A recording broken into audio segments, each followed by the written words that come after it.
Welcome to Harvesting Clouds, where we take a practical approach to learning and leveraging clouds.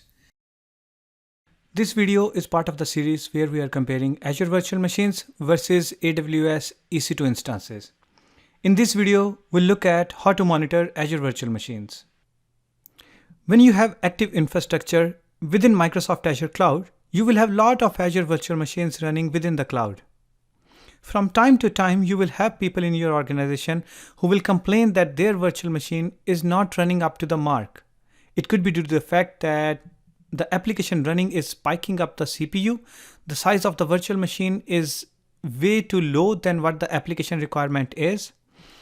It may be requiring more memory than what is allocated to the virtual machine right now, or it could be due to the fact that the read-write operations on the disk, they're not happening fast enough. We need to bump up either the size of the disk or the type of the disk. To resolve all these type of issues, you will need to monitor your virtual machine. That is what we are checking in here. We'll be checking how to monitor reactively after somebody has reported a problem, and even get alerts and be able to monitor your virtual machines proactively. We'll look at both the aspects in this particular video. So over here, I'm already logged into the Microsoft Azure portal. To check out how to monitor a virtual machine and what are the capabilities that Microsoft Azure provides out of the box, we'll navigate to one of the virtual machines that I have. So I'll click on this particular virtual machine. I can go to the resource group and click on the virtual machine from there, or I can navigate to virtual machines section and then I can click on my VM from there. Since I visited my virtual machine recently, it is coming up under recent resources and I can simply click on it. So the very first thing, all the data, the generic data, that is your CPU, your network, your disk IOPS, all that data is provided out of the box, and you can see that data right from the overview screen. And that is what I see here. Over the period of time, this is how the CPU average percentage is going on. So I can see that it is spiking between 2 and 2.5%, which is not at all much. There is nothing going on the VM, so the CPU percentage usage is way too less. Similarly, I can check the network usage, and I can also see the disk IOPS, how many disk bytes have occurred overall in total, and disk operations per second averaged over a period of time. I can even filter out the data based on the time. I can look at last 16 hours, for example. I can look at last 12 hours, last 1 day, and so on and so forth. If you want to dig deep into one of these charts, for example, if I want to investigate the CPU percentage usage averaged over a particular time, I can click on this particular chart. It will take me to a separate window. Later on, we'll see how to reach this window from a different way by connecting to something called Azure Metrics. It brought me to the Azure Metrics, and this particular metric for percent CPU averaged over a period of time for my virtual machine is automatically selected. As you can see, it gives me a view based on the time filter that I can select or change by clicking on this button. I can even go as far as clicking on custom and then selecting my own time. I'll go back to the virtual machine. So this is provided by default. Now, to go to these metrics and view other metrics that are available out of the box, on the left hand side in the menu items, scroll down, and under monitoring, these are all the options that we are interested in for this particular video. Metrics is the one that we just saw. So by default, when you click on a particular graph, that brings you to a metric screen where everything was already loaded. That is, the default option was that the scope was set to the virtual machine, metric namespace was set to the virtual machine host, and the metric was already selected as CPU percentage. Aggregation was already selected to averaging over a period of time. Now I can do that by coming here and then clicking on metric. But now I not only get view of the 4 metrics that I saw in the overview screen, but here I get access to lot of views, lot of data that is available out of the box. You can see there are disk read operations, disk write operations, inbound flows, network related data, your OS disk related read write operations, and so on and so forth. This is where the percentage CPU option is also available. So I can select that option. Under aggregation, there are different metrics that are available or different aggregations that are available for this particular metric. I can click on min and it will only show me the min data, the minimum amount of CPU consumed in that particular duration. Or I can do max and it will show me only the max data that was consumed during a particular duration. Average is the most common aggregation for percentage CPU that we use from time to time. If you want to look at more metrics, for example, this one is already selected, click anywhere else and it will show that metric in this particular format. If you want to edit this metric again, you can click on it and it will open up the view where you can change your options, change the options from the drop-down menus. If you want to add another metric to the graph, you can click on add metric. And let's say I want to check network. I want to check network in total and then sum. So basically what I'm doing is I'm checking when was the network consumption highest and does it have any correlation with the percentage CPU usage. It clearly does not in my case, but you may see some correlation occurring that an application is interacting with the network and then due to the network consumption and the application logic, the percentage CPU is spiking during that time. As a result, you may want to increase the size of the virtual machine. Now, these are all metrics that we saw under the metric section in this particular dropdown. These are available out of the box. If you want to extend and see more performance data, you will need to install an agent on your virtual machine. The way you can do that is by either clicking on Insights or clicking on Logs. When you click on this for the very first time, it says get more visibility into the health and performance of your virtual machine. It enables additional monitoring capabilities. It provides you insights what is happening inside the VM. Now this data, it can only come when you have Azure Monitor enabled, which in turn installs an agent on the VM. You can also leverage an extension which also installs an agent on the VM indirectly.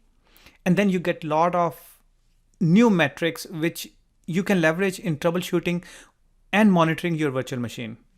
We will be exploring this particular aspect of monitoring a virtual machine in a subsequent video, where we'll see how you can install the agent and how you can run queries based on the data that you receive from that particular agent. For now, we have seen how you can act reactively when you get some issues on your virtual machine, how you can troubleshoot the CPU usage, how you can troubleshoot the network consumption, the disk reads and writes. The next step is to become more proactive in nature. How we can, as soon as the alert occurs, as soon as the CPU percentage drops or goes beyond a particular usage, then how you can be alerted and how you can automate actions based on that particular scenario. To do that, we need to delve into the alerts section.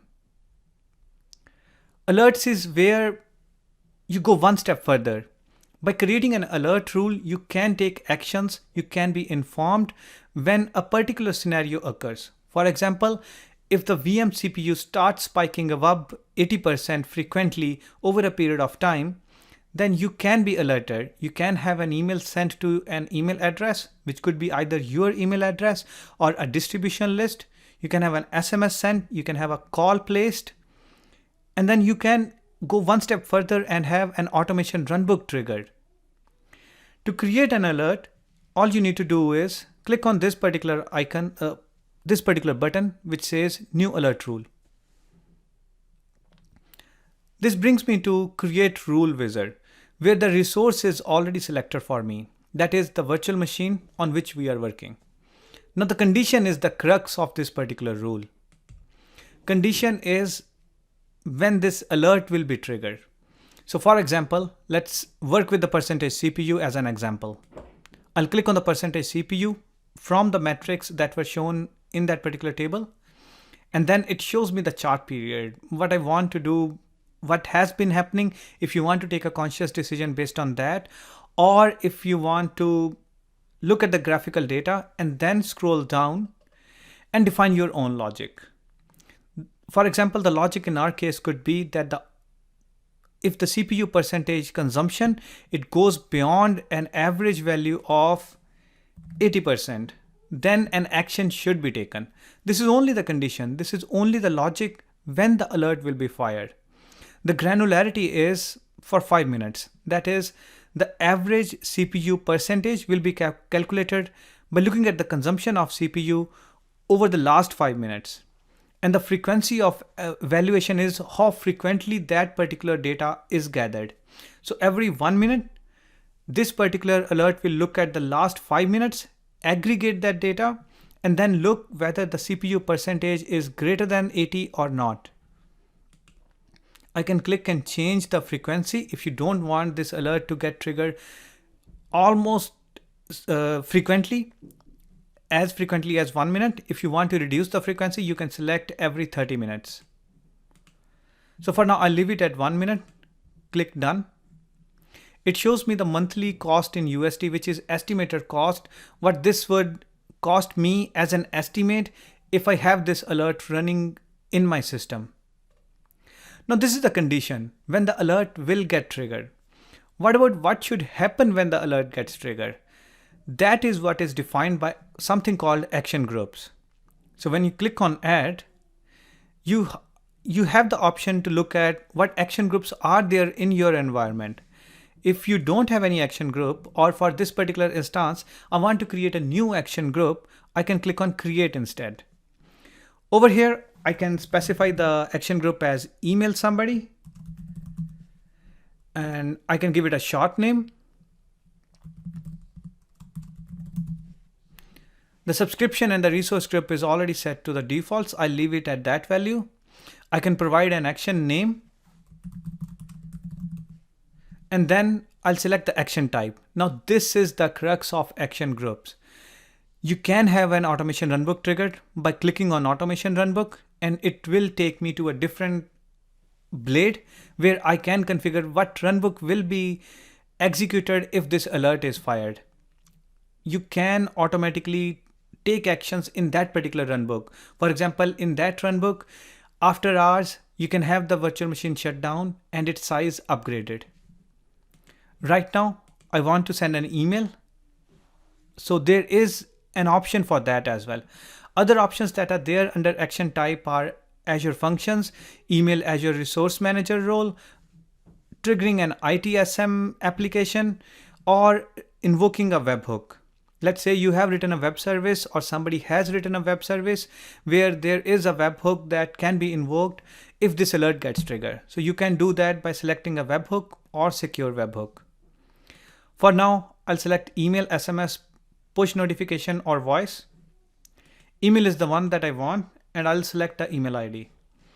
Other options you have is an SMS that can be sent to a number, or Azure push notification for a particular account. If that account has Azure app installed on their phone will push a notification that they will get as a pop-up on their phone, depending upon whether it is an Apple phone or an Android. And then you can also have Azure call you, that is a voice call instructing that this particular alert has been triggered. I'll hit OK. Now before I hit OK, I want you to focus on this, enable the common alert schema. Earlier there used to be 3 types of alerts, which were metric, log, or activity log. Microsoft has unified all that, and now there is one schema. If you select the common schema, then all these 3 types of alert, they will be providing a common schema, and even if the alert is of type metric, like in this case, or log or activity log, you will get a unified experience. All the alert messages, they will look exactly the same. They will contain similar information if you select this option. For now, I'll let it set to the default and hit OK. And hit OK again to create this particular action group. Action group is a separate resource, so it will get created as a separate deployment. And finally, I can have an alert rule name configured.